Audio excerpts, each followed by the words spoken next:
Tuhan Bapa kami yang ada di surga, kami datang padamu Tuhan pada pagi hari ini. Kami menghadap Raja yang mulia, Tuhan yang agung, Tuhan yang memberikan damai sejahtera. Betapa agung dan mulia Engkau Tuhan di seluruh alam semesta ini.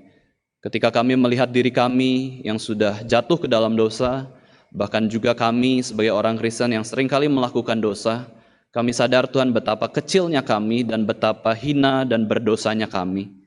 Kami mau Tuhan supaya Tuhan boleh terus membentuk hati kami ini.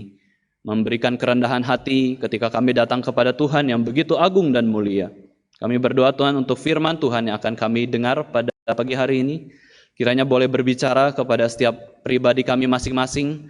Sehingga kami boleh mengenal Tuhan lebih dalam lagi. Sehingga kami juga bisa mengerjakan pekerjaan Tuhan. Dan sehingga juga hidup kami yang sudah Tuhan berikan kepada kami ini, kami bisa persembahkan kepada Tuhan demi kemuliaan nama Tuhan. Sehingga hidup kami ini terus boleh menyenangkan Tuhan. Berkatilah Tuhan setiap kami yang sudah hadir, Tuhan yang boleh memimpin, kami boleh menyembah Tuhan. Di dalam nama Tuhan Yesus Kristus, Tuhan dan Juru Selamat hidup kami sudah berdoa. Amin. Hari ini kita akan membahas Yohanes pasal 10. Bapak Ibu Saudara sekalian, mari kita buka Alkitab kita dari Yohanes pasal yang ke-10. Kita akan membaca 3 ayat. Yohanes 10 ayat 1 sampai 18. Ini adalah menjadi pembahasan kita pada hari ini, dan kita akan membaca 3 ayat, yaitu ayat pertama, ayat 7 dan ayat 11. Mari kita sama-sama membaca firman Tuhan ini, Yohanes pasal yang ke-10, ayat 1, ayat 7, dan ayat 11. Mari kita sama-sama baca ayat pertama terlebih dahulu. Aku berkata kepadamu, sesungguhnya siapa yang masuk ke dalam kandang domba dengan tidak melalui pintu, tetapi dengan memanjat tembok, ia adalah seorang pencuri dan seorang perampok. Ayat yang ke-7. Maka kata Yesus sekali lagi, aku berkata kepadamu, sesungguhnya akulah pintu ke domba-domba itu. Ayat 11, akulah gembala yang baik. Gembala yang baik memberikan nyawanya bagi domba-dombanya. Bapak Ibu Saudara sekalian, sebagai manusia, sebagai orang yang hidup di dalam dunia ini, kita diciptakan terbatas ruang dan waktu. Dan itulah yang membuat kita juga menyadari bahwa hidup kita itu harus senantiasa belajar. Hidup manusia itu penuh dengan pembelajaran. Tidak ada manusia yang tidak belajar dalam dunia ini. Untuk bisa melakukan segala sesuatu kita perlu belajar. Belajar dan belajar. Waktu kita menggunakan anggota tubuh kita semuanya itu dalam rangka awal-awal itu dalam proses pembelajaran. Kita belajar sesuatu. Menggerakkan tubuh, kemudian bernafas menggunakan paru-paru, saudara sekalian. Atau ketika waktu bayi itu bernafas dengan ari-ari dari kandungan ibu di rahim tersebut, itu belajar ya, belajar hidup, belajar bertahan hidup. Kita belajar bergerak, kita belajar untuk bisa membaca dengan rapi, dengan teratur, dengan baik. Kita belajar lagi untuk apa? Makan dan minum yang sehat, yang baik. Dengan menikmati seluruh anugerah Tuhan, kita bisa belajar tidur dan lain-lain yang betul, yang baik, yang benar itu kita terus belajar. Sampai hari ini pun kita terus belajar, pengetahuan itu terus diupdate, dan kita mau agar hidup kita ini lebih baik lagi sebagai manusia. Nah, kalau di dalam gereja, Bapak Ibu Saudara sekalian, kita juga belajar ya, kita belajar bernyanyi. Memuji Tuhan yang baik seperti apa. Kita belajar mendengarkan firman Tuhan dengan hati, sikap hati seperti apa. Kita belajar juga melayani seperti apa. Dan pembelajaran ini tidak akan pernah habis sampai kita meninggalkan dunia ini. Karena kita terbatas, kita manusia yang lemah. Ada hal yang membuat kita tidak bisa tahu segalanya karena kita manusia ciptaan Tuhan. Kita belajar. Nah, Bapak Ibu Saudara sekalian, belajar itu apa sih? Ya, apa sih arti dari belajar? Ada pemahaman yang umum bahwa belajar itu adalah sebuah pengabdian waktu, pengabdian perhatian untuk sebuah pengetahuan dan sebuah kemampuan. Pengabdian itu bicara soal apa? Kita mau memfokuskan perhatian kita atau waktu kita kepada hal yang akan kita pelajari, akan hal yang kita ketahui. Itu namanya belajar sesuatu ya. Itu belajar sesuatu itu bentuk pengabdian, ibadah bahkan ya. Bentuk fokus arah kita, cara pandang kita, belajar. Dan terutama didefinisikan itu melalui buku. Ya, melalui buku kita belajar. Ya, bayangin ya, setiap institusi pendidikan biasanya itu ada buku. Setiap mau menurunkan atau mengestafetkan sebuah pengetahuan, sebuah kemampuan, skill gitu ya. Itu semua ada bukunya. Internet berlimpah-limpah tulisan tentang pengetahuan, di situ kita bisa belajar. Sekarang lebih mudah lagi belajar ya Bapak Ibu Saudara sekalian. Asal punya tekad yang kuat, kita bisa belajar sesuatu begitu banyak lewat YouTube, ya, lewat internet, lewat buku-buku. Bahkan sekarang ada yang bilang ya, Bapak Ibu Saudara sekalian, sudah tidak usah beli buku lagi, semua ada di internet gitu ya. Nggak usah beli buku. Sampai segitunya ya, karena pengetahuan yang berlimpah-limpah tersebut. Pengabdian, Bapak Ibu Saudara sekalian, ini adalah definisi yang unik tentang pembelajaran, yaitu ada suatu pengabdian waktu, atensi, perhatian. Kita mau belajar pengetahuan yang begitu banyak di dalam subjek yang ingin kita pelajari. Kemudian belajar juga adalah sebuah penyelidikan, sebuah investigasi, analisa terhadap situasi dan kondisi yang terjadi. Jadi kita menyelidiki sesuatu, menyelidiki Alkitab, kita belajar. Nah Bapak Ibu Saudara sekalian, pada hari ini kita sedang apa? Kita sedang ibadah kepada Tuhan, kita sedang menyembah Tuhan. Kita mau taat kepada Tuhan untuk menguduskan dan mengingat hari Sabat. Kita mau taat kepada Tuhan, bahwa orang-orang Kristen itu, Tuhan senang ketika orang-orang Kristen itu berkumpul bersama-sama, memuji Tuhan, menyembah Tuhan. Kita melakukan ibadah, kita melakukan pendengaran akan firman Tuhan, kita dengar khotbah, kita melakukan sesuatu. Nah, Bapak Ibu Saudara sekalian, ini bisa saja kita pisahkan ya. Melakukan sesuatu itu satu hal, tetapi melakukan sesuatu dengan sikap hati belajar itu hal yang lain. Banyak orang-orang Kristen hanya melakukan sesuatu, doing something.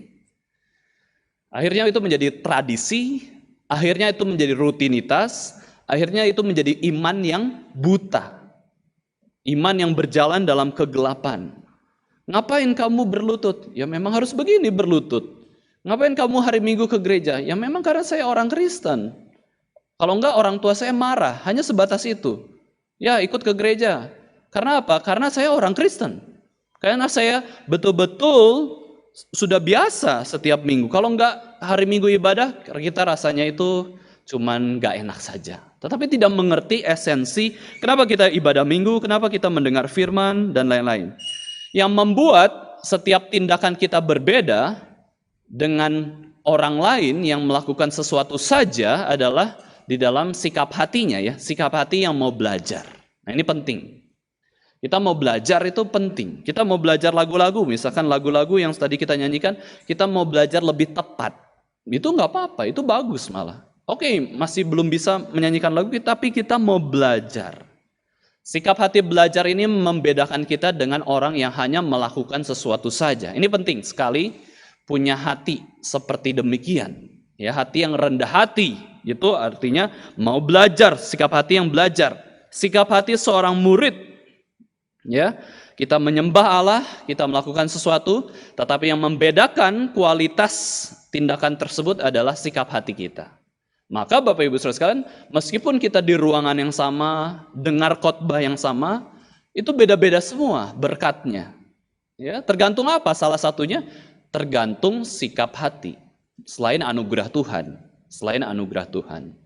Kadang-kadang Bapak Ibu Saudara sekalian, ya, waktu dengar khotbah, bisa jadi orang itu merasa diberkati, tapi pesannya itu kayak di luar khotbah, bayangannya.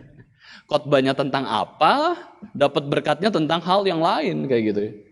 Itu bicara soal anugerah Tuhan ya. Anugerah Tuhan itu tidak terbatas usaha manusia. Anugerah Tuhan itu bisa bekerja lewat cara yang ajaib. Maka dari itu Bapak Ibu Saudara sekalian, kita sangat penting untuk memiliki hati seorang murid, hati yang belajar, dan juga jangan lupa anugerah Tuhan. Ya, anugerah Tuhan waktu kita melakukan segala sesuatu. Bahkan Bapak Ibu Saudara sekalian, kalau kita melihat sisi yang gelap, waktu kita berdosa pun ya, karena manusia adalah diciptakan sebagai manusia yang belajar, bertumbuh, dosa pun kita belajar. Wah, bagaimana supaya lebih mahir? Wah, lama-lama terbiasa ya, makin kebal, hati nurani makin keras. Tentu ini adalah hal pembelajaran yang salah. Kita mengabdi kepada perbuatan dosa, mencurahkan waktu untuk berdosa. Nah, ini kegagalan lain ya. Tapi bukan itulah yang harus kita lakukan. Kita bukan belajar untuk fokus ahli menjadi berdosa. Tanpa belajar pun kita bisa ahli berdosa. Apalagi kalau orang yang niat berdosa. Itu bisa lebih jahat lagi. Hati-hati. Tapi kita bukan fokus ke pembelajaran untuk melakukan dosa. Bukan. Kita belajar untuk memuliakan Tuhan. Allah yang mulia itu. Kita belajar mengenal Allah. Ya, pengetahuan tentang Allah dan sesama. Itu John Calvin, teolog Reform, itu sangat menekankan demikian.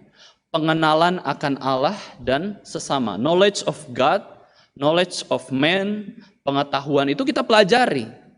Nah, seumur hidup kita tidak akan pernah berhenti melakukan satu pekerjaan yang diinginkan Tuhan, yaitu apa? Belajar mengenal Allah, belajar memahami sesama, mengasihi Allah dan sesama.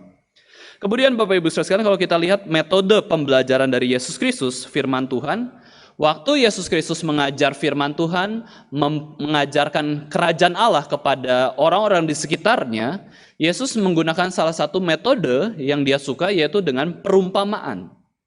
Di dalam Yohanes 10 ayat 1 sampai 18 yang menjadi pembahasan kita itu, ada perumpamaan yang dijelaskan oleh Yesus Kristus tentang untuk menyampaikan pesan kerajaan Allah dan kebenaran Allah. Supaya orang bisa mengenal Allah dan mengenal sesama, Tuhan Yesus kasih perumpamaan. Contohnya, apa sih perumpamaan? Bagaimanakah Yesus mengajar orang-orang Kristen, orang-orang di sekitarnya dengan sebuah perumpamaan? Yang pertama, Yesus menyatakan kisah sehari-hari untuk menjelaskan tentang suatu kebenaran.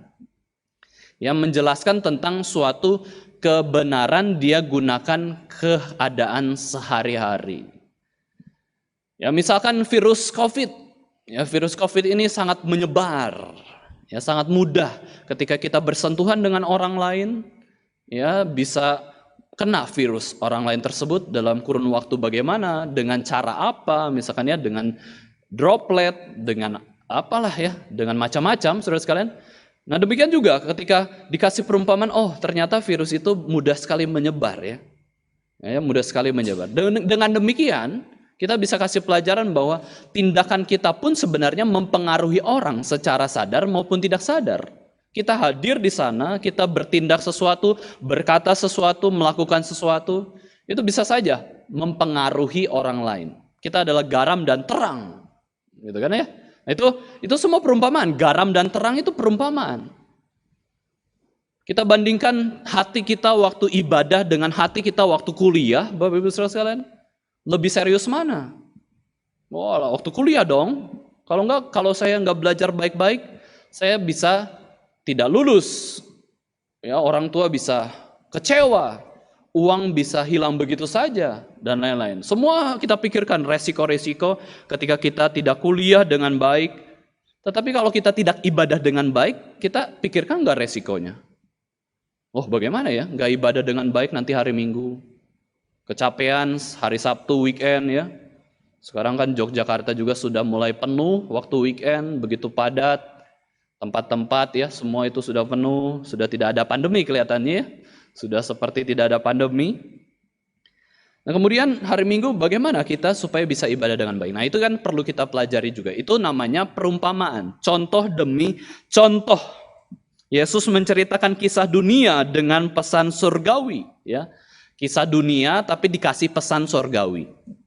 Nah, itu contoh. Mempelajari sesuatu supaya kita bisa mengenal Allah dan sesama lebih dalam lagi. Mengenal diri kita seperti apa. Ya, pengenalan akan Allah itu gunanya perumpamaan. Umat Allah itu belajar bersama-sama di dunia ini dengan perumpamaan. Itulah Yesus Kristus ketika mengajarkan firman Tuhan. Yesus Kristus seringkali menggunakan perumpamaan. Itu cara utama Yesus mempresentasikan ajarannya. Memang Yesus itu ingin mengajarkan sesuatu hal yang mudah, yang sederhana, yang dapat dimengerti oleh orang. Maka dari itu Bapak Ibu Saudara sekalian, kita semua ada jenjangnya juga kan ya. Jenjang pendidikan SD, SMP, SMA, kuliah itu semua ada. Itu secara umum. Gereja pun sama, ada pelajaran kurikulum. Ya, SD pakai Show Me Jesus kurikulumnya. Itu dibedakan di dalam beberapa kelas, kelas balita, batita ya. 1, 2, 3, 4, 5, 6. Lalu kelas remaja juga kita cari bahan-bahan yang memang penting untuk remaja. Pemuda juga cari bahan-bahan firman Tuhan ya, yang betul-betul untuk pemuda. Yang umum seperti ini Bapak Ibu Saudara sekalian kita pikirkan juga ya. Nah, itu perlunya mendoakan hamba Tuhan. Ya, mendoakan hamba Tuhan karena di Geri kan hamba Tuhan itu tidak ditentukan temanya ya oleh majelis atau jemaat sendiri. Pada hari Minggu ibadah ya hamba Tuhan bebas mau khotbah apa sesuai dengan pergumulannya dengan Tuhan, sesuai dengan kebutuhan jemaat. Ya, nah ini kan berarti wah bebas ya, temanya bebas. Nah itu harus dipimpin oleh Roh Kudus. Kalau enggak kita ngomong hanya khotbah saja. Kita belajar melakukan sesuatu saja tanpa menyatakan isi hati dari Tuhan sendiri. Nah itu ya, Yesus menggunakan perumpamaan untuk mempresentasikan ajarannya. Dan biasanya perumpamaan itu diceritakan dalam suatu narasi yang ketat dan jelas. Ya, ketat dalam arti padat, lengkap gitu ya, jelas, yaitu Yesus memang mengartikan perumpamaan. Tetapi sisi yang lain dari perumpamaan adalah perumpamaan itu juga adalah bersifat ganda. Artinya dapat dimengerti oleh orang sekaligus tidak dapat dimengerti oleh orang yang lain. Ya. Memang Tuhan Yesus sendiri katakan orang mendengar tapi dia tidak betul-betul mendengarkan. Orang melihat tapi tidak betul-betul melihat. Ya, orang berjalan tapi tidak betul-betul berjalan. Karena apa? Karena perumpamaan ini. Mereka sudah mendengar, mereka sudah melihat tapi tidak mengerti. Karena apa? Karena memang belum diberikan anugerah untuk mengerti. Belum dapat anugerah khusus untuk bisa mengerti. Dan itu menyadarkan bahwa kita ini manusia yang terbatas. Tanpa anugerah Tuhan, meskipun kita sudah belajar setengah mati, tapi kalau tanpa anugerah Tuhan, kita mendengar ya mendengar, tapi tidak betul-betul mendengar. Kita melihat ya melihat, tapi tidak betul-betul melihat yang Tuhan nyatakan. Ini membuat kita rendah hati Bapak Ibu Saudara sekalian. Karena apa? Karena banyak orang pintar, banyak orang suka belajar, tapi tidak bisa mempraktekkan apa yang sudah dia pelajari, apa yang dia sudah ketahui. Banyak orang reform tahu firman Tuhan, tahu segala doktrin, tapi hidupnya tidak menjadi berkat bagi orang lain. Justru orang yang sederhana, nggak tahu doktrin reform ya, tapi hatinya itu mau belajar, sungguh-sungguh melihat dapat anugerah Tuhan, malah bisa jadi berkat bagi banyak orang lain. Sayang sekali kan ya. Tapi bukan berarti tidak penting ya, kita belajar doktrin itu sangat penting, karena doktrin itu mengubah kita, doktrin itu mengubah organisasi, doktrin itu mengubah dunia bahkan. Ya, firman Tuhan, ajaran firman Tuhan itu. Tetapi ada orang-orang tertentu yang memang sudah belajar sungguh-sungguh, tapi hatinya tidak dibukakan. Itu bicara soal kedaulatan Tuhan. Itu bicara soal anugerah Tuhan kepada orang tersebut. Nah ini hanya bisa kita berdoa untuk orang-orang tersebut. Kita tidak bisa usahakan apa-apa. Kita bisa usahakan betul, tapi kita minta anugerah Tuhan kepada orang tersebut. Nah di dalam Yohanes pasal 10, yang menjadi bahasan kita pada hari ini, Yesus itu menggunakan perumpamaan di dalam menjelaskan dirinya. Yesus gunakan gambaran tentang kandang domba, Yesus gunakan gambaran tentang pintu kandang domba, Yesus gunakan gambaran tentang domba, gembala, pencuri, penjahat yang sehari-hari terjadi, yang orang pada umumnya tahu ada pekerjaan gembala. Seperti kita tahu ada pekerjaan di Indonesia misalkan tukang beca, ya itu tahu, tukang parkir, tahu, orang semuanya tahu. Nah itulah gembala dan domba. Pencuri dan penjahat kita sudah tahu juga secara umum. Dan Yesus pakai gambaran dunia ini untuk menjelaskan pesan surgawi, pesan dari surga. Di daerah Palestina pada masa Yesus itu sungguh banyak orang yang bekerja sebagai gembala domba. Dan ketika mereka mendengarkan Yesus berbicara, kemudian Yesus bicara soal gembala dan domba, mereka bisa tahu betapa susahnya menjadi seorang gembala dan betapa berbahayanya domba-domba di padang yang luas tersebut. Ya, mereka tahu bahaya yang begitu besar. Ya, Alkitab sangat menjelaskan tentang gambaran domba dan juga gembala. Bapak Ibu Saudara sekalian, kita ambil contoh Raja Daud. Raja Daud yang masih remaja dipercaya oleh ayahnya untuk menggembalakan domba ayahnya. Dan kemudian Daud dilatih untuk memiliki hati yang berani, yang berkorban, bahkan rela mati demi domba-domba. Ya, domba-domba binatang yang biasa itu. Kenapa? Karena Daud itu sepenuh hati. Dia mau belajar menjadi gembala. Bahkan ketika ketemu beruang, ketemu singa, Bapak Ibu Saudara sekalian, Daud itu berani loh menghadapi singa dan beruang. Ambil domba tersebut yang sudah dicengkram, ya, yang sudah dimakan oleh beruang ataupun singa, dia tidak putus asa, dia pengen ambil domba yang sudah dimangsa tersebut. Nah, sekarang kita lihat bagian pertama Bapak Ibu Saudara sekalian, ayat 1 sampai 6. Ayat 1 sampai 6 ini adalah perumpamaan Yesus yang pertama, yaitu tentang kandang domba, ya. Yohanes 10 ayat 1 sampai 6. Di situ Yesus berkata kepada orang-orang di sekitarnya, dia berkata bahwa truly I say to you, sesungguhnya siapa yang masuk ke dalam kandang domba dengan tidak melalui pintu tetapi dengan memanjat tembok, ia adalah seorang pencuri dan seorang perampok. Nah, Bapak Ibu Saudara sekalian, kandang domba di zaman dahulu adalah sebidang tanah yang tertutup sebidang batu. Sebidang tanah yang dikelilingi sebidang batu, entah itu bundar, entah itu kotak, ya Bapak Ibu Saudara sekalian. Dan kemudian di dalamnya ada domba-domba yang bisa dihitung dari atas, ya maksudnya dari luar. Ketika gembala itu melihat, bisa ngitung supaya benar nggak jumlahnya. Kemudian yang menjadi penutup atau pintunya jalan masuk dan keluar domba itu adalah pintu yang terbuat dari kayu biasanya. Ataupun kandang domba itu bisa juga kayu, ya, kayu di sekeliling padang tersebut, bidang tanah tersebut kayu semua. Itu untuk menjaga domba dari binatang-binatang buas, baik di siang hari maupun di malam hari. Dan Yesus menjelaskan apa yang sudah diketahui oleh orang-orang pada zaman itu, bahwa kalau gembala dia masuk melalui pintu itu, membuka pintu itu dengan mudahnya. Ya, suara-suara gembala itu sudah diketahui oleh domba-domba tersebut. Tetapi seorang pencuri, seorang perampok itu masuk ke kandang domba itu dengan apa? Dengan loncat, dengan pagar, bukan melalui pintu. Ya, memanjat tembok batu atau memanjat tembok kayu tersebut.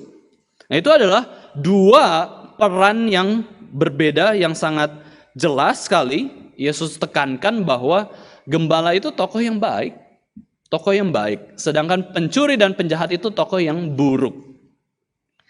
Ya, Yesus menjelaskan tentang perumpamaan kandang domba. Kita tahu bahwa pencuri dan perampok memang orang yang berdosa, ya. Itu mereka melakukan perbuatan dosa, mencuri dan merampok.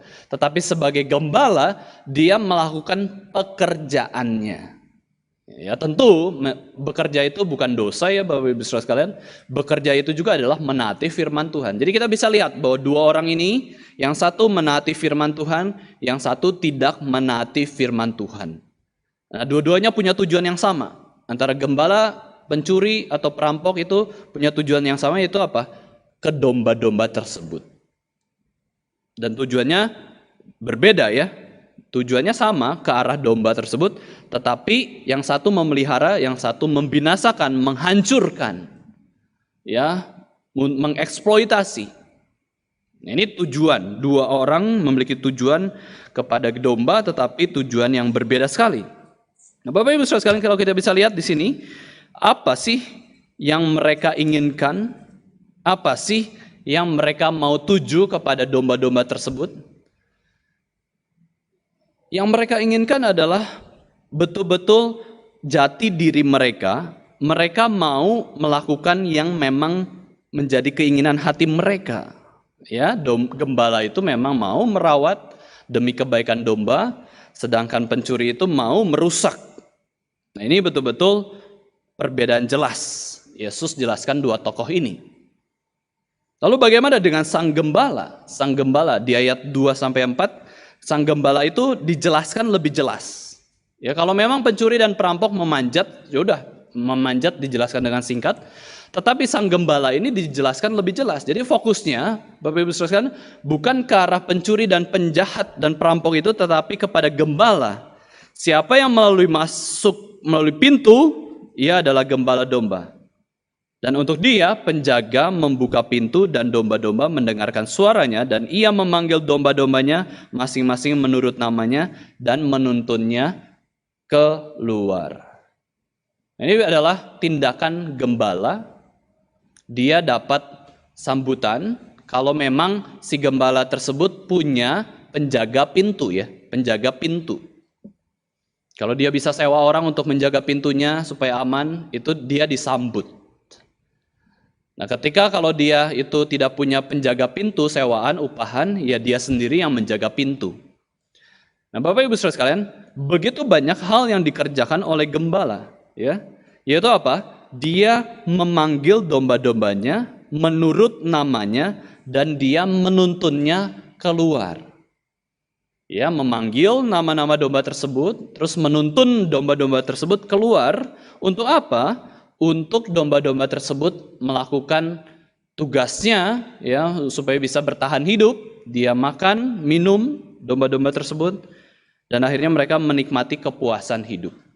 Itu tugas gembala. Kemudian Bapak Ibu Saudara sekalian, gembala itu bukan saja memanggil domba-dombanya menurut namanya, bukan saja menuntun mereka keluar, tetapi gembala itu juga berjalan di depan mereka. Ya, berjalan di depan mereka, tahu arah yang aman, tahu di manakah makanan dan minuman. Domba itu mengikuti gembala dari belakang. Jadi posisi domba itu di belakang, gembala itu berjalan di depan. Bukan kebalikannya, ya. Bukan kebalikannya, domba yang di depan, gembala yang di belakang, bukan. Tapi gembala yang di depan berjalan. Nah, di sini kita bisa melihat bahwa ciri-ciri gembala dari dombanya sendiri, dia itu betul-betul di welcome, dia itu betul-betul memanggil, ya. Dia juga menuntun orang, dan juga dia berjalan di depan. Ini maksudnya apa? Memimpin. Ya, nanti kita akan pelajari makna-maknanya, Bapak Ibu Saudara sekalian. Gembala itu luar biasa, ya. Bahkan sebutannya, ya, sebutan di Indonesia kan gembala, ya. Kalau pendeta kan, pendeta itu pemimpin tertinggi gembala. Nah, kita bisa belajar menjadi hamba Tuhan yang baik, pendeta, gembala yang baik itu seperti di dalam perumpamaan ini. Kandang domba, Matthew Henry mendefinisikan atau menafsirkan bahwa kandang domba ini adalah gerejanya. Kandang domba itu gerejanya. Lalu kita bisa pelajari gembala itu hamba Tuhannya. Harusnya Yesus Kristus, ya, gembala agung yang utama Yesus Kristus. Tapi kita sebagai wakilnya, hamba Tuhan, penatua. Kemudian domba-dombanya itu yang jemaatnya. Ya, itu yang ideal. Yang ideal tuh seperti ini. Si gembala tahu namanya. Tahu setiap orang di tempat ini namanya, misalkan demikian, ya. Tapi kalau kebanyakan ya nggak bisa juga kan, ya. Kalau ribuan jemaat misalkan di GRI Pusat ya nggak bisa, mau gimana? Itu harus bagi tugas hamba Tuhannya mengenal seluruh jemaatnya. Bagi tugas berapa hamba Tuhan supaya bisa mengenal orang. Nah, seberapa orang mampu mengenal nama orang itu juga kita nggak ada yang tahu, ya. Otak kita itu mampu mengenal berapa nama. Itu beda-beda setiap orang kemampuannya. Nah, itu, ya, dicontohkan demikian. Ini salah satu dari perumpamaan. Kemudian orang asing pasti domba itu tidak mereka ikuti, mereka lari daripadanya. Suara-suara orang asing yang domba itu dengar, pasti mereka nggak mau mengikuti suara tersebut.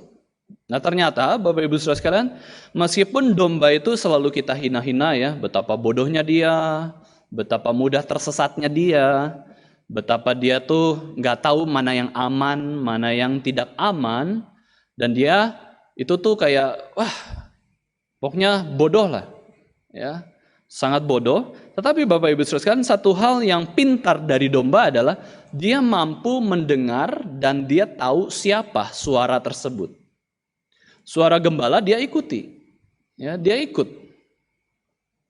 Tetapi suara dari orang asing, pencuri, perampok, dia takut, bukan ikut. Suara gembala tuh dia mau tunduk, ikut pimpinan gembala. Nurut. Ya, nurut pimpinan gembala. Tetapi kalau suara dari orang asing yang bukan gembalanya, dia bisa takut, mundur. Udah nggak usah dengerin, hati-hati. Ya, bahkan menjauh, lari saja. Nah, inilah perumpamaan yang pertama yang Yesus jelaskan kepada orang-orang di sekitarnya, yaitu perumpamaan tentang kandang, domba, gembala, domba, dan juga pencuri dan penjahat. Ketika Yesus katakan perumpamaan tersebut kepada mereka, disimpulkan oleh Rasul Yohanes bahwa mereka itu tidak mengerti, dan ia berkata kepada mereka dengan perumpamaan, tetapi mereka tidak mengerti. Mereka nggak ngerti maksudnya Tuhan Yesus ngomong itu apa. Memang nggak terlalu jelas. Ya, nggak terlalu jelas. Yesus jelaskan hanya sebatas kandang domba, gembala, pencuri, dan penjahat. Sudah demikian. Maksudnya apa sih Tuhan? Nggak tahu. Tetapi kalau kita ya, Bapak Ibu Saudara sekalian diberikan anugerah, terus kita mulai tahu tadi kayak sudah diberikan definisi-definisi, itu mulai ada yang tahu juga. Oh, ini maksudnya Yesus Kristus. Tapi supaya lebih jelas lagi, Yesus jelaskan di ayat 7-10, yaitu perumpamaan yang kedua, Bapak Ibu Saudara sekalian, yaitu akulah pintu ke domba itu. Yesus katakan sekali lagi bahwa aku berkata kepadamu, sesungguhnya akulah pintu ke domba-domba itu. Ya, Yesus beri perumpamaan yang lain, mengaitkan perumpamaan itu dengan dirinya sendiri. Kalau perumpamaan yang pertama itu bicara soal yang di sana. Ya, kalau gembala, domba, kandang domba, pencuri, dan perampok itu seperti itu. Nah, di perumpamaan yang selanjutnya supaya lebih jelas, Yesus kaitkan bukan gembala dulu ya, bukan pencuri, penjahat, bukan domba, tetapi malah Yesus mengacu kepada pintunya. Aku pintu itu. Wah, ini kan lebih jelas. Oh, maksudnya Yesus tuh menggambarkan dirinya sebagai pintu ke domba-domba tersebut. Nah, pintu itu punya fungsi yang sangat baik Bapak Ibu Saudara sekalian ya. Meskipun kita tidak sadari kita masuk melalui pintu, waktu kita pergi ke toilet ada pintu ditutup. Nah, pintu itu Bapak Ibu Saudara sekalian secara umum untuk apa sih? Untuk menjadi jalan masuk dan keluar dari tempat yang berbeda. Tetapi bukan hanya jalan masuk dan keluar ya, penyambung kan, itu penghubung. Tetapi ketika pintu itu ditutup, itu juga menjadi pemisah antara dua tempat yang berbeda. Ini sifat paradoks dari pintu. Pintu itu menghubungkan dua tempat yang berbeda dan juga memisahkan dua tempat yang berbeda supaya kita tahu ini fokus kita tuh di ruangan mana. Ada pintunya. Ya, ada temboknya gitu ya. Nah, ini ya, penghubung sekaligus pemisah. Ini luar, ini dalam. Ini kandang, tempat istirahat. Itu padang rumput untuk makan minum di sana ketika pintu itu dibuka bagi para domba tersebut. Nah ya, ini sangat penting kita memahami pintu.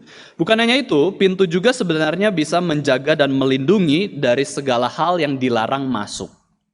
Ya, segala hal yang dilarang masuk itu dilindungi oleh pintu, tutup kunci kamar kita. Wah, orang-orang yang tidak kita izinkan masuk tidak bisa masuk karena sudah ada pintu yang dikunci. Nah, itu untuk melindungi untuk menjaga ya, nah itu menjaga kita yang ada di dalam ruangan tersebut. sehingga tidak mudah langsung orang bisa masuk kayak gitu ya. Nah, di sini dikatakan bahwa Yesus adalah pintu. Ya, pintu. Dan dijelaskan bahwa semua orang yang datang sebelum aku adalah pencuri dan perampok, dan domba-domba itu tidak mendengarkan mereka. Jadi Yesus sudah kaitkan dirinya dengan pintu, ya, pintu ke domba-domba tersebut. Lalu Yesus juga jelaskan tentang orang-orang lain. Semua orang yang datang sebelum aku. Berarti Yesus sudah mengaitkan perumpamaan itu dengan dirinya sendiri dan dengan orang lain.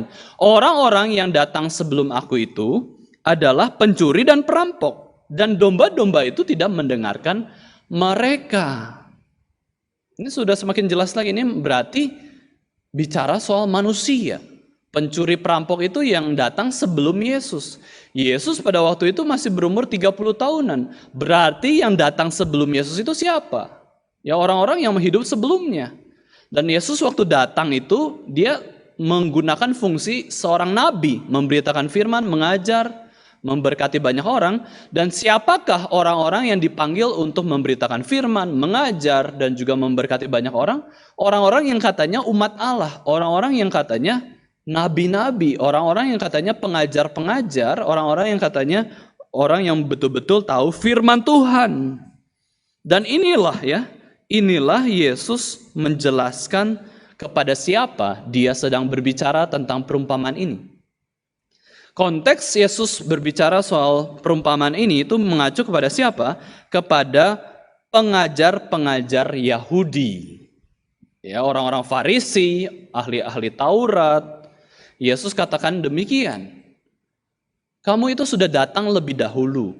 Ada domba-domba Allah, umat Allah ya, umat Allah yang kamu perlu layani.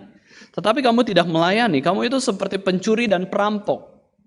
Ya, kamu melukai domba tersebut. Ya, kamu mencuri domba tersebut. Kamu membinasakan domba tersebut. Sedangkan aku ini adalah penjaga domba tersebut.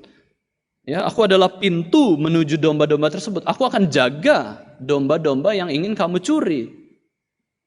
Ya. Nah ini ya, Yesus sedang jelaskan tentang nabi-nabi palsu, pengajar-pengajar palsu yang sudah dipercaya untuk menggembalakan umat Allah. Dikatakanlah semua orang yang datang ke sebelum aku, ini mengkontraskan dengan pemimpin Yahudi ya, sekali lagi. Orang-orang Yahudi, pemimpin-pemimpin umat Allah yang mementingkan ego mereka itu ditegur dengan keras oleh Yesus Kristus dengan perumpamaan ini.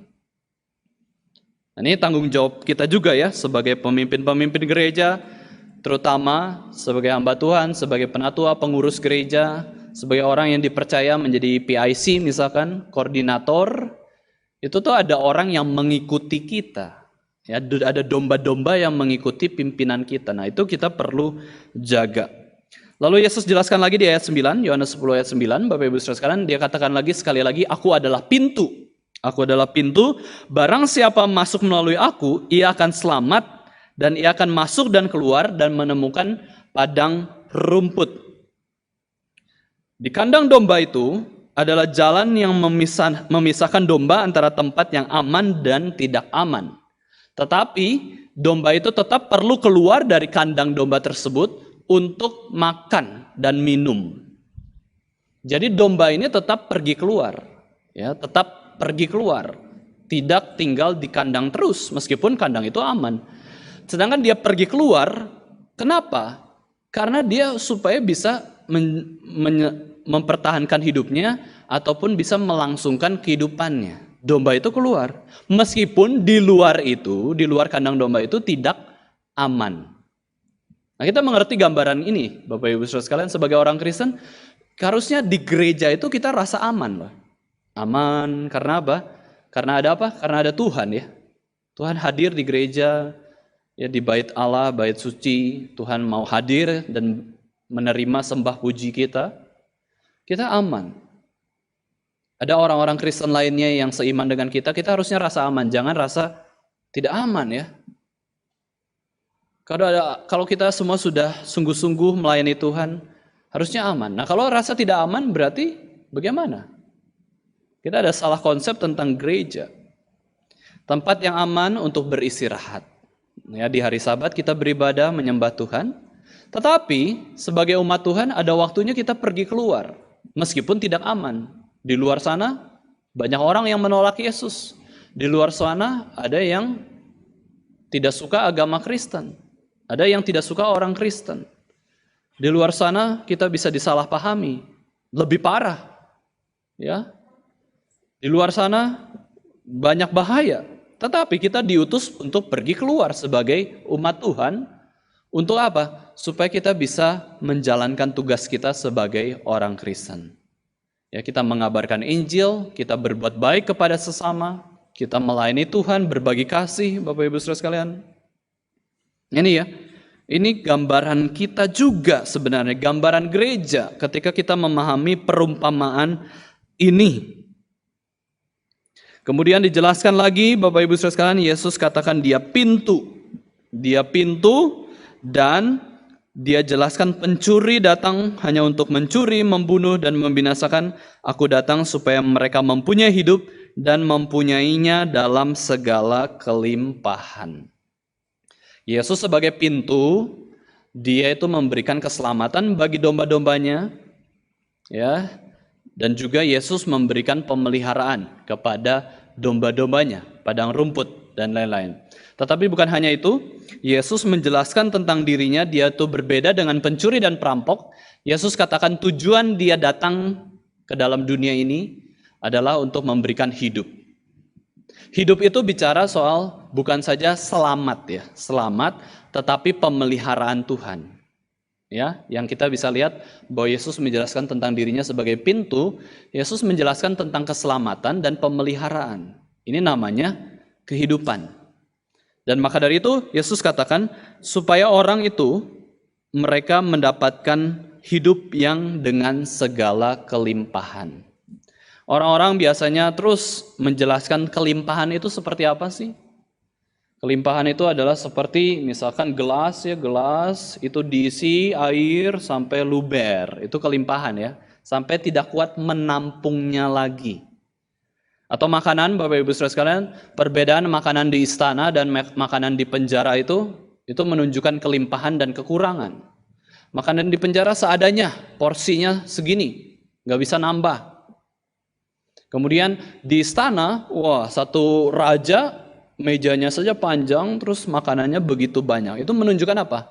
Kelimpahan. Dia makan nggak bisa makan, nggak bisa habiskan. Tapi kenapa disediakan makanan begitu banyak? Itu bicara soal menunjukkan kelimpahan. Ya. Dan demikian juga Bapak Ibu Saudara sekalian, kita kerohanian kita itu sudah disediakan dengan begitu limpah. Ya, banyak sekali acara gereja kita bisa akses, bahkan sekarang karena pandemi ya, karena kesulitan ini online di mana-mana. Kemudian kita bisa ke gereja lebih sering dibandingkan dengan mungkin gereja-gereja lain yang sedang dalam penganiayaan. Ya. Tetapi gereja yang di dalam penganiayaan mereka apakah dikatakan tidak limpah? Limpah juga. Limpah anugerah Tuhan. Limpah anugerah umum, limpah anugerah khusus. Firman Tuhan ini saja sudah limpah Bapak Ibu Saudara sekalian, kita mau habiskan juga bisa sepanjang waktu kita bisa baca. Begitu limpah anugerah Tuhan, itulah hidup yang berkelimpahan. Ini bicara soal hal rohani ya, bukan materi. Kalau limpah materi itu orang-orang di luar Kristen pun bisa kok limpah materi. Bahkan orang-orang terkaya di dunia pun bukan orang Kristen. Itu bicara soal limpah materi. Tetapi yang dibicarakan di ayat ini, Yohanes 10 ini, ayat yang ke-10, itu bicara soal limpah rohani. Jadi Bapak Ibu Saudara sekalian, kita harus merasa syukur, puas. Masa kita katakan, saya kurang Tuhan, kurang puas gitu ya.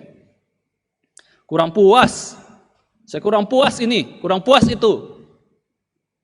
Tuhan sendiri sudah nyatakan, aku sudah berlimpahkan hidup yang berkelimpahan.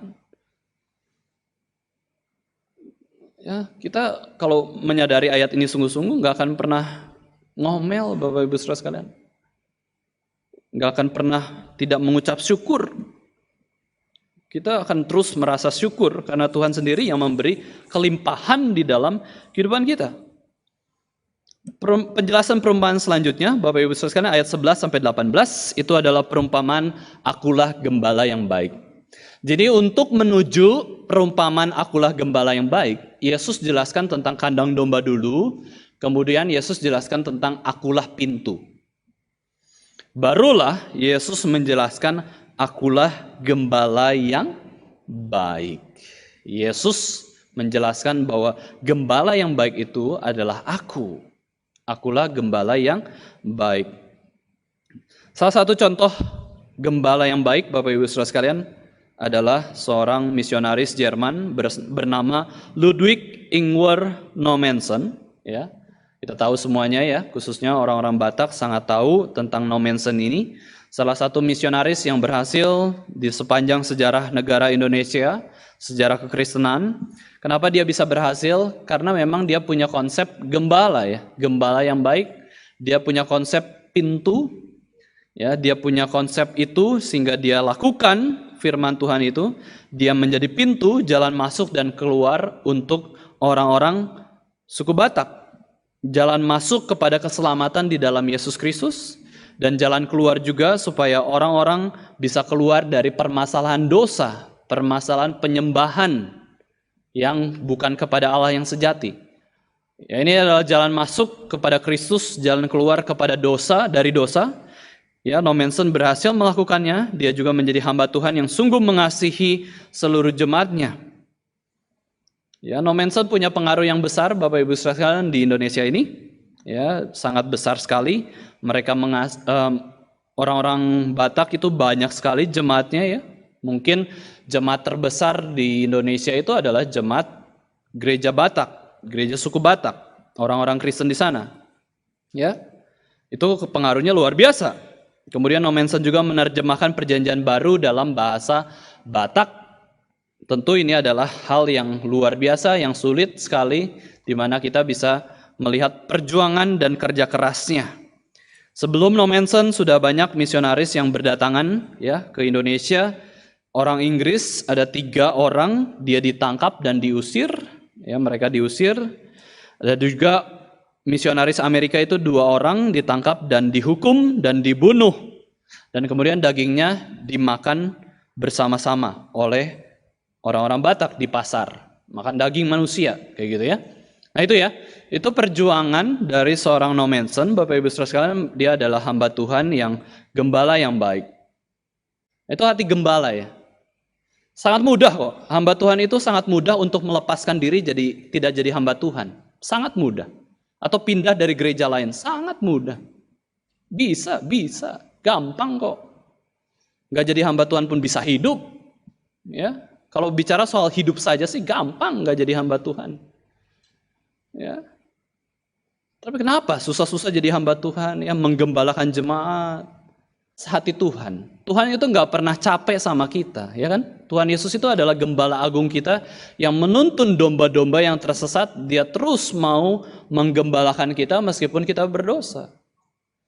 Nah, Yesus menggembalakan dengan kasih yang besar. Dan Yesus menggembalakan kita itu bukan terbatas umur atau waktu, tetapi Yesus menggembalakan kita itu secara kekal.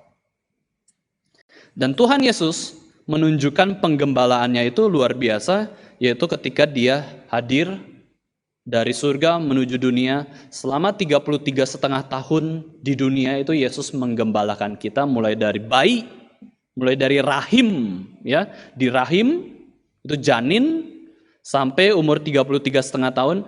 Kenapa Yesus mau datang? Itu demi menggembalakan kita yang berdosa. Itulah gembala yang baik ya. Yesus adalah seorang yang betul-betul turut merasakan segala kelemahan kita, penderitaan kita. Yesus dikatakan sebagai seorang imam yang turut merasakan seluruh keluh kesah kita. Yesus itu sama dengan manusia, yang berbeda cuma satu. Yesus itu tidak berdosa, yang lainnya sama dengan kita. Ya, bukan hanya itu ya. Yesus jadi sama dengan manusia, dia tidak berdosa, tetapi dia juga sungguh-sungguh mau menjadi pintu dan gembala yang baik bagi hidup kita. Kita bisa melihat bahwa di ayat 11 Yesus katakan, "Akulah gembala yang baik." Akulah gembala yang baik. Gembala yang baik memberikan nyawanya bagi domba-dombanya. Mari kita lihat Yohanes 15 ayat 13, Bapak Ibu Saudara sekalian. Yohanes 15 ayat yang ke-13.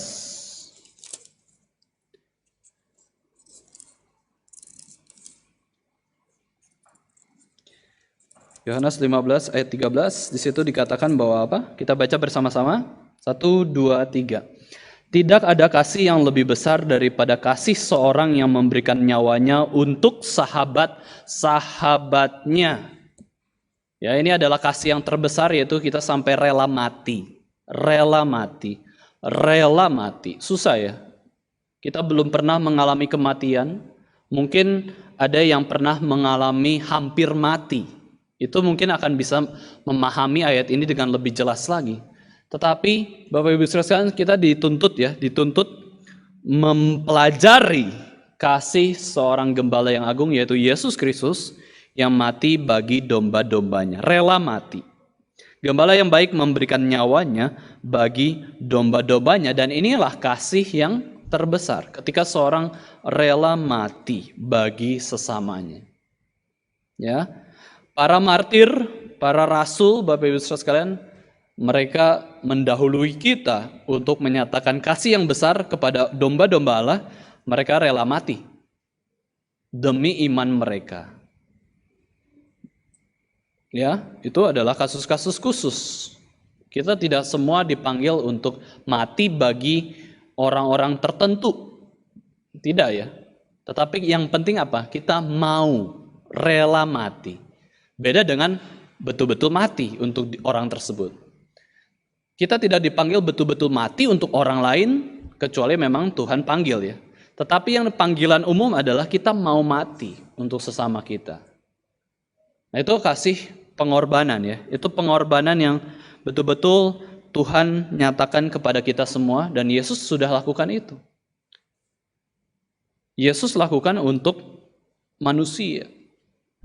Sekarang pertanyaannya, kalau Yesus lakukan untuk manusia, Allah mati bagi manusia, apa susahnya sih manusia mati bagi Tuhan? Oke lah, mati bagi sesama kita jengkel ya, kita malas, kita nggak mau. Tapi kalau Tuhan ya menjelma jadi manusia, waktu Yesus mati, dia itu adalah Tuhan dan juga sekaligus manusia, dia mau mati. Ya, Yesus mati dengan tubuhnya sebagai manusia. Dia mau mati bagi manusia. Sekarang susahnya apa? Kita mati bagi Tuhan. Ya, mati bagi Tuhan. Kesempatan itu jarang sekali ya didapatkan. Hamba-hamba Tuhan yang terbaik pun tidak dapat kesempatan mati bagi Tuhan gitu ya. Sampai martir seperti Stefanus misalkan. Dia mati untuk Tuhan, betul-betul mati. Tapi yang kita bisa pelajari adalah yang penting rela mati dulu. Nah, ini adalah suatu perjuangan besar ya, rela mati. Suatu latihan yang tidak mudah, karena ini adalah apa? Ini adalah kasih yang terbesar, yaitu apa? Rela mati untuk orang yang tidak dikenal, untuk bukan keluarga kita, ya, untuk sesama manusia. No Manson lakukan demikian. Ya, No Manson lakukan demikian, rela mati. Mati enggak? Ya enggak, Tuhan lindungi ya. Meskipun seringkali No Manson mau dibunuh, tapi dia rela. Susah ya. Kita punya hati yang rela ini enggak mudah. Kita harus pelajari terus, kita harus bersandar, bergantung terus ya. Yesus katakan sekali lagi ya tentang gembala atau seorang upahan. Gembala upahan dengan gembala yang sejati. Nah, Yesus bedakan perumpamaan yang terakhir ini dengan seorang upahan. Seorang upahan itu dia nggak mau urus domba-dombanya dengan baik. Dibayar. Dia dibayar, dia lakukan seadanya. Dia lakukan seadanya bukan dengan pengabdian, bukan dengan sikap hati yang mau belajar, Bapak Ibu Saudara sekalian, tetapi sikap hati yang malas. Sikap hati yang ya udah rutinitas. Saya memelihara domba, saya membukakan pintu, ya kemudian saya ya udah menggiring domba, ada yang hilang nggak apa-apa, Ada yang mati nggak apa-apa. Ya, kemudian ketika dia setelah menggiring domba ke padang rumput, dia memasukkan domba-domba tersebut ke kandang domba, dia nggak hitung jumlahnya lagi, lengkap nggak? Dia nggak panggil nama domba-domba tersebut. Dia kan diupah, ya udah. Ya, yang penting pelihara, hasilnya terserah bagaimana. Nah, itu adalah seorang upahan. Ada gembala yang baik, ada gembala yang buruk. Gembala upahan itu adalah siapa? Mengacu kepada orang-orang Farisi, imam, ahli Taurat, pemimpin-pemimpin Israel, ya, mereka yang egois, mereka yang hanya pikir uang. Orang-orang Farisi disebut sebagai hamba uang, bahkan di dalam Alkitab disebut mereka itu hamba uang, hamba egonya sendiri, ya. Dan kemudian Yesus selesaikan perumpamaan ini dengan mengatakan bahwa aku sudah menyerahkan nyawaku untuk sesama, untuk domba-domba Allah. Aku sudah menyerahkan nyawaku untuk domba-domba Allah, itu sebagai bentuk aku mengasihi mereka dengan kasih yang terbesar. Tetapi bukan hanya itu, waktu Yesus mati di atas kayu salib, Yesus juga menyatakan bahwa aku mengasihi Bapa dengan kasih yang terbesar. Kasih yang terbesar dari Yesus Kristus adalah dia taat sampai mati di atas kayu salib. Dia menaati Allah Bapa. Nah ini ya. Maka kalau kita melihat Yesus berkorban bagi hidup kita, itu bukan bicara soal kasih kepada kita satu arah saja, bukan. Waktu Yesus mati di atas kayu salib, menanggung hukuman dosa kita, Yesus itu menyatakan kasih kedua arah, kepada manusia dan taat kepada Allah Bapa. Kasihnya begitu terurai. Kasih Yesus itu terpancar ke semuanya ketika dia menyerahkan nyawanya untuk keselamatan bagi umat Allah. Kasih kepada umat dan kasih kepada Bapa. Itu Yesus Kristus. Di sini kita bisa belajar, Bapak Ibu Saudara sekalian, perbedaan Yesus sebagai gembala yang baik dan gembala pada umumnya adalah kematian Yesus itu menyatakan kasih kepada Allah dan kepada domba-domba Allah, umat Allah. Tetapi gembala upahan itu waktu dia mati tidak menyatakan kasih. Itu justru mereka mati, makalah orang-orang domba-dombanya juga mati. Ya, tidak diurus dan akhirnya celaka. Gembala yang baik itu menyelamatkan dan memelihara domba-dombanya, dan gembala yang buruk itu justru tidak menyelamatkan dan juga membiarkan domba-dombanya. Ini adalah perumpamaan-perumpamaan yang kita bisa pelajari, Bapak Ibu Saudara sekalian. Ya, kita adalah orang yang belajar seharusnya, jangan malas belajar. Ya, kita perlu punya sikap hati yang belajar, dan dari perumpamaan ini kita bisa belajar tugas-tugas orang Kristen juga. Bukankah itu firman Tuhan bagi orang Farisi, ahli Taurat dan para imam? Saya kan domba, saya kan umat Tuhan, saya jemaat. Itu firman, perumpamaan untuk ya pemimpin-pemimpin gereja lah. Ya. Kenapa harus kami dengar, gitu ya? Kenapa kita dengar firman Tuhan ini? Ya karena Tuhan sudah menentukannya, Bapak Ibu Saudara sekalian. Kita tahu bahwa Alkitab ini pengarang utamanya adalah Roh Kudus, ya. Kalau Roh Kudus sudah kasih firman Tuhan itu untuk kita semua juga. Tapi ini memang lebih spesifik untuk para pemimpin gereja. Tetapi Bapak Ibu Saudara sekalian, secara umum bagi kerohanian kita pun punya tugas ini yang tidak mungkin kita katakan itu bukan tugasku. Kita punya tugas ini juga. Yang itu apa? Yang pertama adalah tugas sebagai pintu. Ya, tugas sebagai pintu. Apa itu pintu? Yaitu sebagai jalan masuk dan jalan keluar. Tapi dalam makna rohani. Ya, seperti Yesus Kristus adalah jalan kebenaran dan hidup. Dia jalan masuk menuju hidup yang kekal dan mengenal Allah Bapa. Demikian juga kita menjadi jalan, ya, menjadi jalan supaya orang bisa tahu Tuhan. Ya, kenal gereja. Bagaimana orang bisa tahu kabar baik kalau tidak ada yang memberitakan kepada mereka? Nah, itu kita sebagai pintu. Ya, pintu masuk ke keselamatan. Dan bukan saja itu, kita juga pintu untuk keluar, untuk pergi, menjalankan tugas gereja, yaitu pergi keluar, untuk memberitakan Injil, menghadapi bahaya, tetapi ingat, kita selalu disertai oleh Tuhan. Kita selalu disertai oleh Yesus Kristus. Itu adalah pintu ya, pintu dari segala dosa juga ya, keluar dari jalan dosa. Nah itu ya, jadi pintu keluar untuk melayani, tetapi juga pintu keluar untuk segala permasalahan dosa. Nah itu tugas kita sebagai orang Kristen, sebagai orang-orang yang mempelajari Yesus adalah pintu, kita pun mau supaya menjadi pintu ya. Pintu juga menyatakan sebuah sarana anugerah, Bapak Ibu Saudara sekalian. Sarana anugerah di mana lewat pintu kita mendapatkan suatu anugerah. Kita tahu di dalam teologi reform sarana anugerah itu ada 3 ya, yaitu apa? Firman Tuhan, doa, dan sakramen. Itu sarana anugerah. Di mana ada firman Tuhan, pasti Tuhan kasih anugerahnya. Di mana ada doa, di situ Tuhan kasih anugerahnya. Di mana ada sakramen, Tuhan kasih anugerahnya, pemberiannya. Pasti dapat berkat. Tidak ada yang tidak akan mendapat berkat ketika menyentuh atau mendapatkan sarana anugerah ini.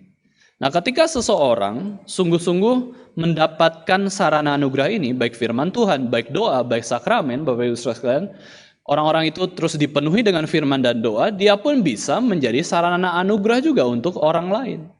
Itu yang diinginkan Tuhan. Renungkanlah firman Tuhan siang dan malam. Berdoalah senantiasa. Ya, tinggallah di dalam aku. Itu bicara apa sih? Kita bicara belajar firman, menghidupi firman, berdoa. Ya, menyatakan kesatuan dengan Kristus.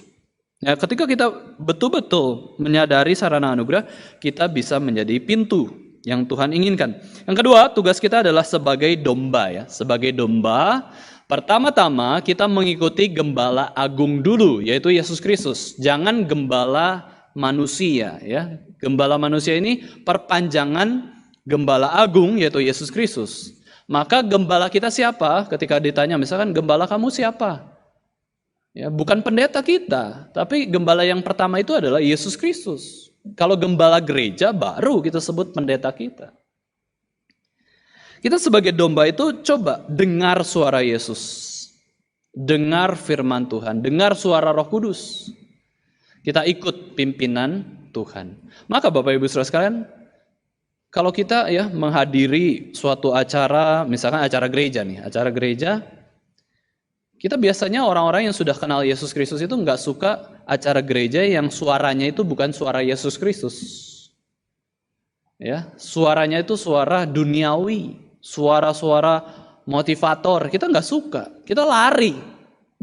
Yang aneh adalah kalau ada orang yang suka dengar suara-suara yang lain semua. Berarti dia nggak kenal Yesus Kristus yang mana. Nah, juga menentukan sikap ibadah kita, Bapak Ibu Saudara sekalian. Kalau kita sungguh-sungguh kenal suara Yesus Kristus, kita akan nyaman ketika kita bisa mendengar khotbah di gereja yang memang memberitakan firman Kristus. Ini semua kan firman Kristus kan ya. Tetapi kalau kita datang ke gereja, kemudian dengar firman yang bukan Kristus, lari. Sudah lari aja. Lari itu menunjukkan kita domba yang mengenal gembala agung kita. Bukan berarti kita tidak mengasihi gereja itu, bukan. Kita cuma sebagai domba. Nggak tahan, di gereja ini apa? Ini gereja apa ini? Kalau memang gerejanya tidak sesuai dengan firman Tuhan ya. Kita akan cari suara gembala kita. Di mana suara gembala kita? Di begitu banyak gereja, di mana suara gembala kita? Kita juga tidak akan sembarangan Bapak Ibu Saudara sekalian menghadiri acara gereja. Ya asal ada Natalan di sana. Ya ada acara apa? Ada, kita ikut. Oh kita nggak sembarangan. Domba itu pendengarannya peka. Kalau memang ini suara Yesus, ikut ke sana. Kalau bukan, lari. Itu tugas domba, Bapak Ibu Saudara sekalian. Kita mengikuti pimpinan gembala yang agung itu. Haus dan lapar akan kebenaran firman Tuhan. Ya, haus dan lapar akan kebenaran firman Tuhan itu juga adalah tugas kita. Meskipun seringkali kita ya cuek ya, mau lapar, mau haus, nggak ngerti gitu ya. Soal rohani itu kita seringkali tidak sadari ya bahwa kita tuh harusnya lapar dan haus akan kebenaran firman Tuhan. Kalau kita nggak baca firman satu hari saja, rasanya tuh bukan domba. Ya, kita bukan sebagai domba.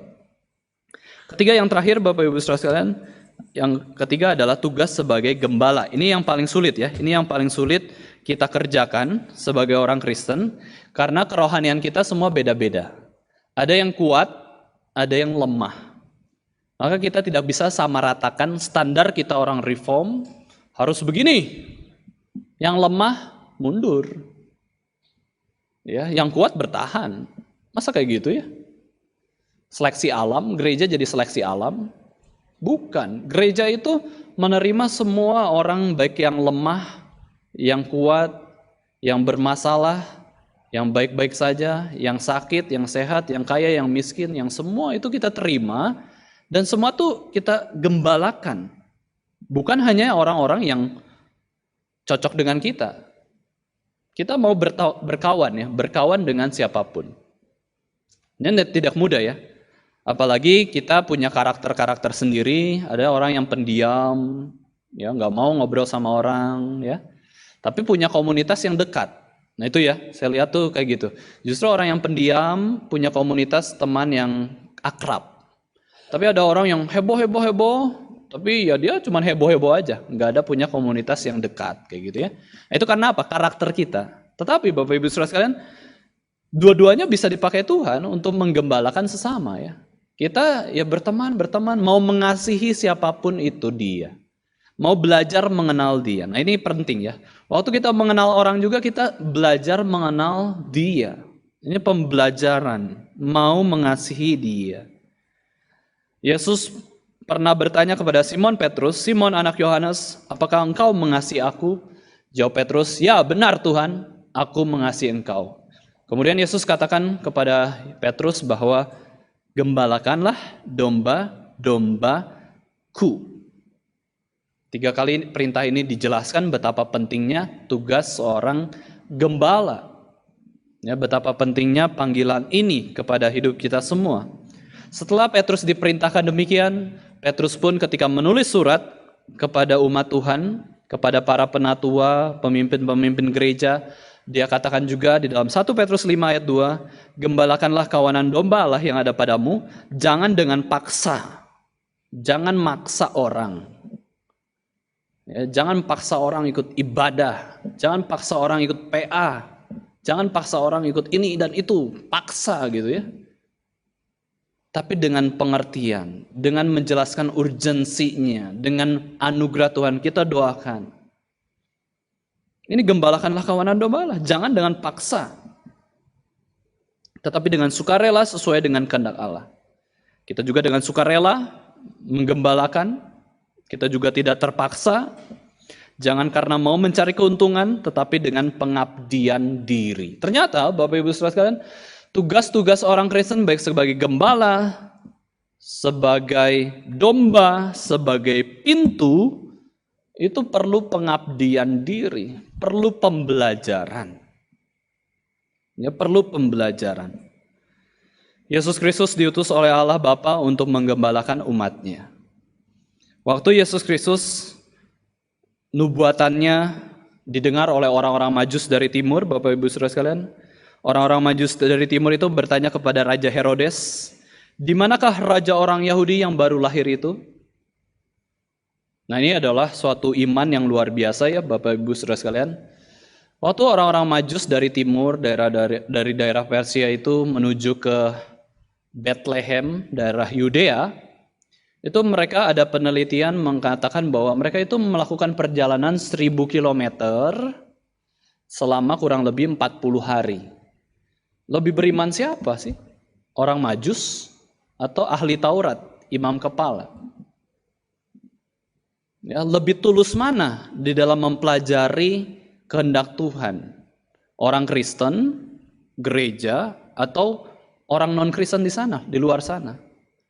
Kisah Natal ini suatu hal yang aneh sekali. Orang yang harusnya mencari raja orang Yahudi tidak mencari.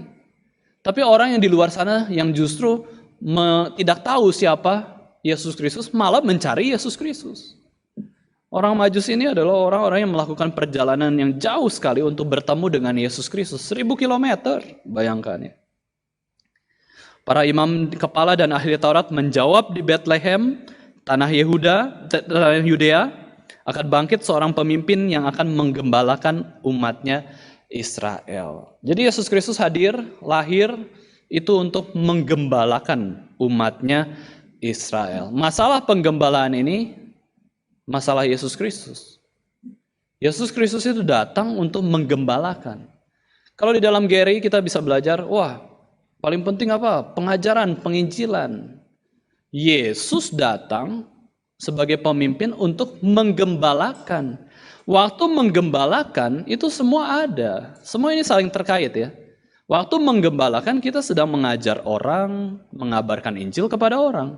Waktu kita menginjili orang, kita juga menggembalakan, mengajar orang. Waktu kita mengajar orang juga, kita menginjili orang, dan kita menggembalakan orang juga.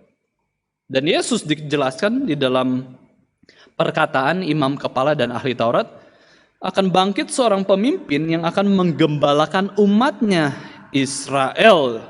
Yesus hadir, dia datang ke dunia ini untuk menggembalakan kita. Yesus adalah pintu. Yesus adalah gembala yang baik.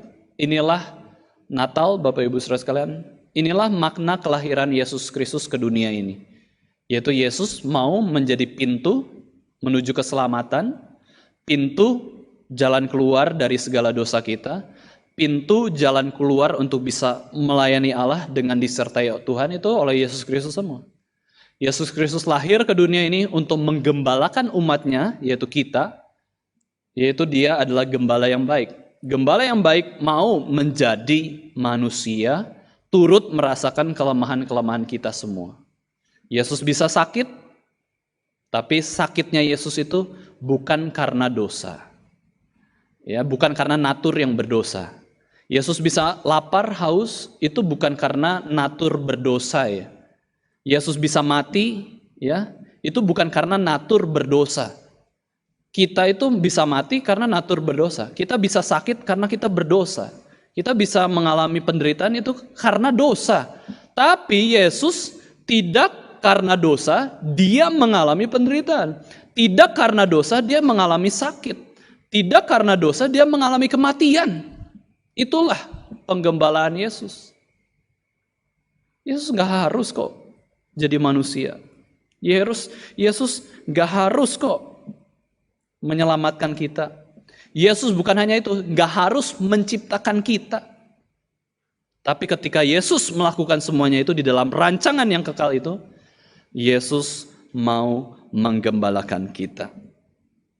Puji Tuhan Bapak Ibu Saudara sekalian untuk Yesus sebagai gembala agung kita.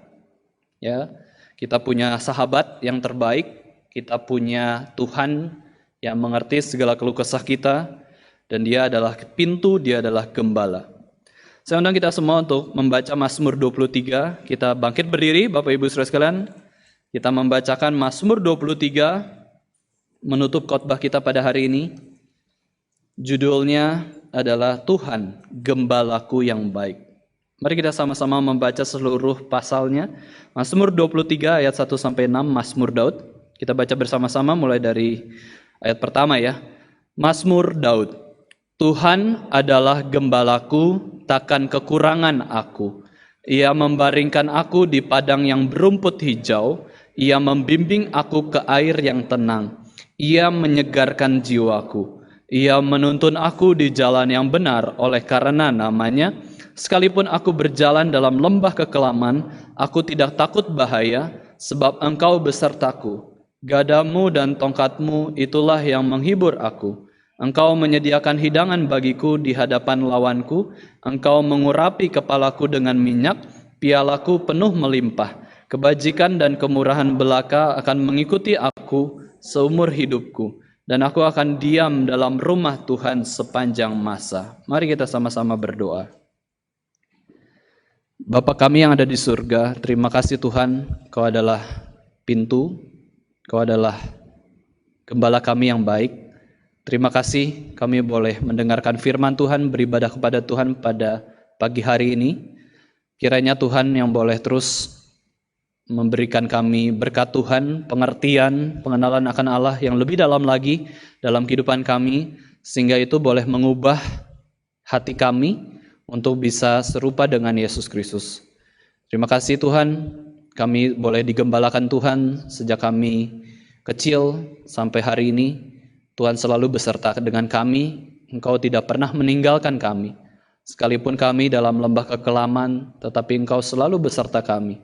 Dan juga Tuhan selalu menolong kami untuk menyelesaikan masalah-masalah yang ada di hadapan kami, meskipun seringkali banyak hal yang tidak terjadi sesuai dengan harapan dan keinginan kami, tetapi Tuhan selalu menggembalakan kami, Tuhan selalu membimbing kami, mengarahkan kami untuk bisa terus menjalani hidup bersama dengan Tuhan. Ampunilah segala dosa kami Tuhan, kelemahan kami. Jikalau kami sebagai orang Kristen seringkali tidak menjadi orang Kristen, seringkali tidak melakukan firman Tuhan, seringkali tidak memiliki niat untuk semakin bertumbuh. Ampuni kami jikalau kami tidak bisa menjadi berkat bagi orang-orang di sekitar kami ataupun keluarga kami. Kami menyerahkan Tuhan supaya Tuhan boleh terus memakai kami, Tuhan boleh membimbing kami supaya kami bisa terus maksimal di dalam melayani Tuhan seumur hidup kami. Terima kasih Tuhan untuk berkat-Mu, di dalam nama Tuhan Yesus Kristus, Tuhan dan Juru Selamat kami yang hidup, kami sudah berdoa. Amin.